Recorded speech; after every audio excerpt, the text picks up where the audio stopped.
코리아 포커스 주간 브리핑입니다. 먼저 코리아 브리핑입니다. 조선중앙통신은 27일 유신 독재 망령으로부터 실체로라는 논평을 통해 남조선에서 진보통일 세력을 종북으로 몰아 탄압한 것도 모자라 아예 말살하려 하고 있다며 괴뢰패당이 제정하려는 범죄단체의 해산 등에 관한 법률의 조작 목적과 대상이 악명 높은 보안법의 경우를 훨씬 능가한다고 규탄했습니다. 28일 조선중앙통신은 논평을 통해 통일부가 적대 세력들의 반공화국 인권소동에 앞장서고 있다고 비난했습니다. 통신은 잊지도 않은 인권 문제를 여론화하여 우리의 존엄 높은 영상을 흐려놓고 대내외적으로 반공화국 대결 분위기를 한층 고취하기 위한 악랄한 범죄 행위라고 규탄했습니다. 그러면서 괴뢰 통일부가 최대의 인권범죄의 남부장으로 화한 남조선의 인권 실태를 외면하고 우리의 인권 현실을 헐뜯고 있는 것은 극악한 동족 대결 망동이라고 힐난했습니다. 북조국평화통일위원회는 28일 대변인 담화를 통해 개성공업지구에 대한 기업가들의 방문길을 열어주어야 한다고 밝혔습니다. 대변인은 우리는 공업지구 기업가들의 방문을 이미 승인한 상태이며 그들이 들어오면 제품 반출 문제를 포함하여 공업지구 정상화와 관련한 어떠한 협의도 진행할 것이라고 표명했습니다. 북노동신문은 29일 정세론 해설을 통해 지난 조선전쟁의 유물인 정전체계는 하루빨리 공고한 평화체제로 대체돼야 한다고 역설했습니다. 신문은 정전협정으로 완전한 평화가 담보되지 않는다고 언급하고 지난 시기 교전 당사자들은 평화 상태의 회복을 위해 정전협정을 체결한 다음 인차 평화협정들을 체결했다며 그 역사적 경험들을 설명했습니다. 30일 조선중앙통신은 북측의 6.15 공동행사 제1을 남측 당국이 거부한 것에 대해 통일부 대변인 성명과 기자회견을 거론하며 이것은 사상 최악의 동족 대결 사태를 끝장내고 정세 완화와 북남 관계를 개선할 것을 바라는 내외 여론에 대한 파렴치한 도전이며 민족의 대의를 귀중히 여기는 우리에 대한 엄중한 도발이라고 규정했습니다.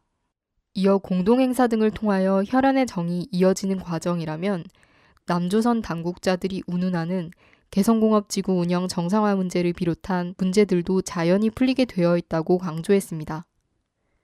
북노동신문은 31일 긴장 완화를 가로막는 반민족적인 대결 정책이라는 제목의 정세론 해설을 통해 남조선 당국자들이 동족 대결 정책을 포기하고 6.15 공동선언과 14선언을 이행하는 길에 나서야 한다고 강조했습니다. 신문은 긴장 완화와 북남 관계 개선의 새 국면이 열리기를 기대하는 여론의 목소리가 높아가고 있음에도 괴뢰패당은 여전히 대결적 자세를 버리지 않으면서 긴장 완화와 북남 관계 개선을 한사코 가로막고 있다며 남측 당국이 개성공업지구 기업가들의 방북을 불허하고 6.15 공동행사 개최 제안을 거부한 것을 언급했습니다. 이어서 남코리아 브리핑입니다. 박근혜 대통령이 고용률 70% 달성과 일자리를 많이 만들기 위해 시간제 일자리가 중요하다고 말해 논란이 되고 있습니다. 민주당 김관영 수석 대변인은 시간제 일자리보다 비정규직을 줄이고 최근 논란이 된 통상임금 발언을 취소하는 노력이 먼저 선행되어야 한다고 강조했으며 통합진보당 홍성규 대변인은 굶주린 파리 민중들에게 빵이 없으면 케이크를 먹으라던 전혀 세상 물정 모르는 망언과 같다며 결국 왕정이 무너지고 민중혁명이 뒤따랐던 것이 역사적 교훈이라고 말했습니다. 검찰이 27일 비공개로 원세훈 전 국가정보원장을 소환해 12시간 넘게 조사했습니다. 이번 조사를 끝으로 검찰은 원 전 원장에 대한 사법처리 수위를 결정할 예정으로 전해졌습니다. 한편 정보원 여직원 댓글 수사 축소 은폐 의혹을 받고 있는 김용판 전 서울경찰청장에 대해서도 처벌이 불가피할 전망입니다. 경상남도가 29일 진주의료원 폐업을 공식 발표했습니다. 적자가 이유라면 진주의료원을 신호탄으로 앞으로 더 많은 지방 공공의료원들이 문을 닫아야 한다는 결론이 나옵니다. 29일 한겨레 보도에 따르면 정백근 경상대 의학전문대학원 교수는 진주의료원처럼 지방자치단체가 의료원을 폐쇄한 사례가 선례가 돼 경영 형편이 어려운 다른 의료원으로 도미노 현상이 나타날 수 있다고 우려했습니다. 진주의료원 지키기 공공의료 강화 범국민 대책위원회는 4일 서울에서 홍준표 퇴진을 요구하는 대표자 선언대회를 열고 8일에는 진주로 향하는 생명버스를 운행할 계획입니다. 한편 여야는 6월 임시국회에서 공공의료 정상화를 위한 국정조사를 실시하기로 합의했습니다. 자주통일과 민주주의를 위한 코리아 연대는 30일 서울 광화문 미 대사관 앞에서 전쟁 반대 평화 실현 목요 촛불 문화제를 개최했습니다. 코리아 연대 이상준 공동대표는 얼마 전 6.15 북측위에서 6.15 남측위에 6.15 행사를 함께하자고 제안했지만 박근혜 정부는 배제하면서 민간 진영만 행사를 같이 하자고 하는 것은 이중잣대라면서 불허했다고 지적했습니다. 또 남북 평화회담을 개최할 때만이 6.15 공동선언 행사에 참여하는 것이 박근혜 정부가 사는 길임을 명심해야 한다고 강조했습니다. 민주노총 공공부문 노동기본권 쟁취와 민영화 저지 사회공공성 강화 공동투쟁본부는 1일 여의도 광장에서 2만여 명의 노동자들이 모인 가운데 ILO 협약 비준, 노동기본권 쟁취, 민영화 저지, 공공부문 노동자 결의대회를 개최했습니다. 공투보는 박근혜 대통령은 국민적 합의나 동의 없이 일률적 민영화를 추진하지 않겠다고 약속했지만 말을 바꿔 철도와 가스, 민영화를 밀어붙이고 있다며 민영화는 안전하고 질 좋은 공공서비스를 이용할 수 있는 국민의 권리를 빼앗는 것이고 국민의 부담을 가중시키는 정책일 뿐이라고 지적했습니다. 미남 국방장관이 1일 능력면에서 북을 압도하는 연합 방위력을 키우도록 동맹관계를 발전시켜 나갈 것이라고 밝혔습니다. 척 헤이글 미 국방장관과 김관진 국방장관은 싱가포르에서 열린 제12차 아시아 안보회의에서 회담을 갖고 북의 핵과 재래식 위협에 대응해 대북 억지력을 지속 강화하고 코리아 반도 연합 방위력을 강화하는 방안으로 다양한 동맹 협력을 추진키로 했다고 임관빈 국방부 정책실장이 전했습니다. 양국의 국방장관은 이날 대북공조 방안과 전시작전 통제권 전환 등의 국방 현안을 논의했습니다. 끝으로 국제브리핑입니다. 국제민주법률가협회가 지난 24, 25일 양일간 새로운 국제민주경제질서 수립이라는 주제로 프랑스 파리에서 국제 컨퍼런스를 개최했습니다.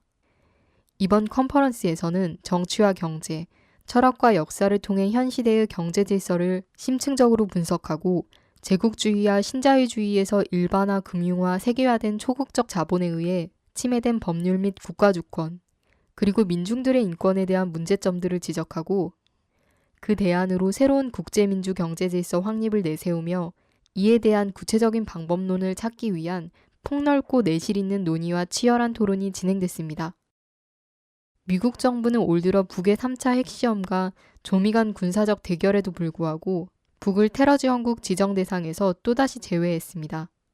30일 2012 테러 보고서에서 이란과 시리아, 쿠바, 수단 등 4개국을 테러지원국으로 재지정했으며 지난 2008년 핵 검증 합의에 따라 테러지원국 지정에서 해제했던 북은 올해까지 6년째 명단에 포함시키지 않고 대테러 비협력국에 재지정했습니다.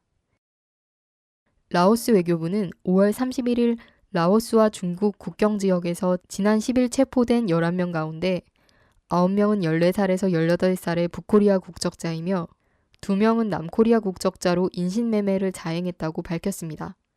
그러면서 탈북 청소년들을 27일 북대사관에 2명의 남코리아 국적자는 남대사관에 인도했다고 전했습니다. 라오스 외교부는 불법 월경 혐의 등으로 청소년들이 억류된 이후 남코리아와 북코리아 대사관에 모두 관련 사실을 알렸으나 북코리아 측 요청이 들어와 그들을 양도한 것이라고 밝혔습니다. 아베 총리가 납치 문제가 해결된다면 북일 정상회담이 가능하다고 밝혔습니다.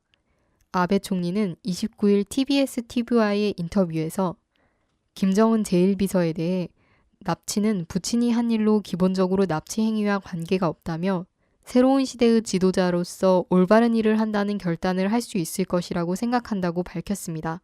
그러면서 중요한 점은 내가 북코리아에 가서 협상을 통해 원하는 성과를 얻을 수 있느냐는 것이라며 문제가 해결될 경우 정상회담은 당연한 것이지만 그렇지 못할 경우 정상회담은 무의미하다고 말했습니다. 미 백악관 인근 워싱턴 14번가 도로에서 5월 22일 싱크홀 현상이 발생했다고 워싱턴 포스트가 29일 보도했습니다.